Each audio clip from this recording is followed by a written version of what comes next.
Assalamualaikum teman-teman. Selamat datang di channel Ucit and Nana.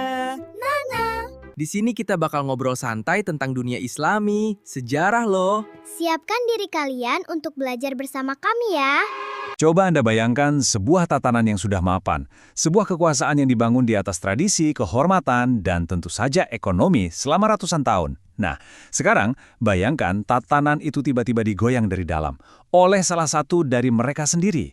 Ini bukan sekedar cerita tentang keyakinan ya, ini adalah sebuah drama politik dengan pertaruhan yang sangat tinggi tentang bagaimana sebuah kemapanan menghadapi ancaman yang bisa menghancurkan mereka.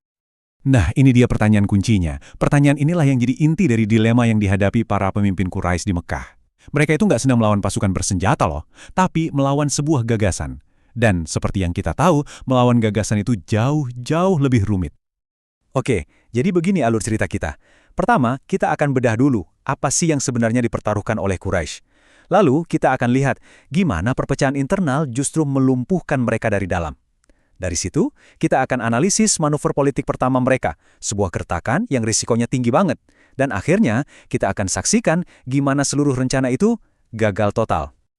Sip, kita mulai dari bagian pertama. Untuk benar-benar paham kenapa kaum Quraisy ini panik, kita harus ngerti dulu dunia yang mereka kuasai. Mekah pada saat itu bukan sekedar kota biasa. Ini adalah pusat segalanya. Jadi pesan yang dibawa oleh Muhammad ini, wah ini bukan cuma soal perdebatan teologis, sama sekali bukan. Pesan itu adalah serangan langsung ke jantung sistem sosial, ekonomi dan politik yang bikin Quraisy begitu berkuasa.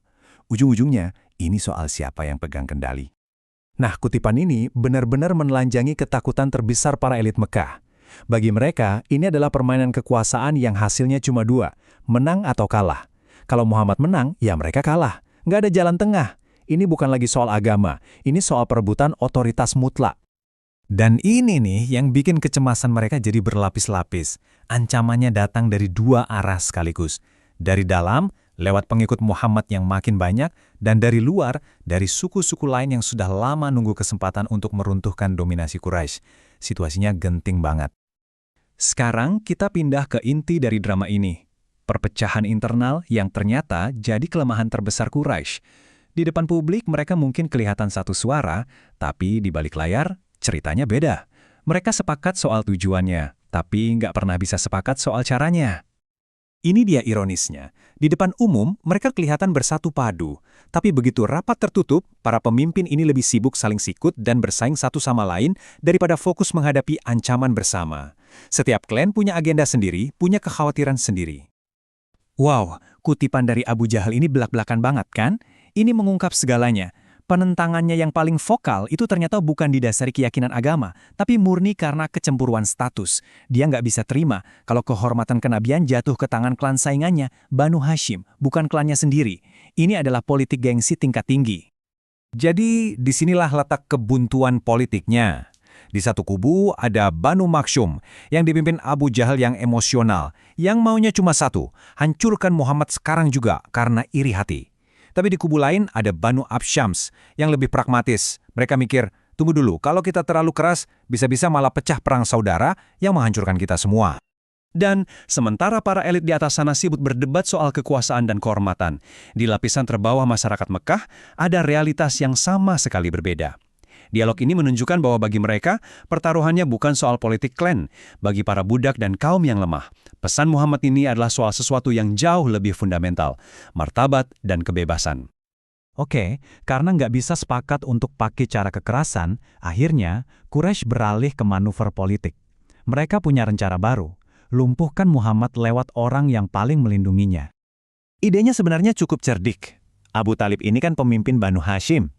Dia sendiri bukan pengikut Muhammad, tapi sebagai kepala suku, tradisi mengharuskan dia untuk melindungi keponakannya, apapun yang terjadi. Nah, Quraisy mau memaksa Abu Talib untuk memilih antara tradisi sakral itu dan kesetiaannya kepada suku Quraisy secara keseluruhan, sebuah pilihan yang mustahil. Rencana mereka kali ini tajam dan tanpa kompromi. Nggak ada lagi permintaan yang halus atau basa-basi. Kali ini, mereka datang dengan ancaman terbuka, sebuah ultimatum yang dirancang khusus untuk memojokkan Abu Talib sampai nggak bisa berkutik. Dan ini dia inti dari gertakan mereka. Ini bukan lagi negosiasi. Ini adalah deklarasi potensi perang saudara. Pesannya sangat jelas. hentikan Muhammad atau kita berperang sampai salah satu dari kita hancur. Taruhannya nggak bisa lebih tinggi lagi. Para elit Quraisy sudah memainkan kartu terkuat mereka. Mereka yakin sekali tekanan seberat ini pasti akan berhasil.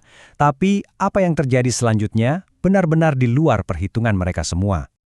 Jadi setelah menerima ultimatum Quraisy, Abu Thalib langsung memanggil Muhammad.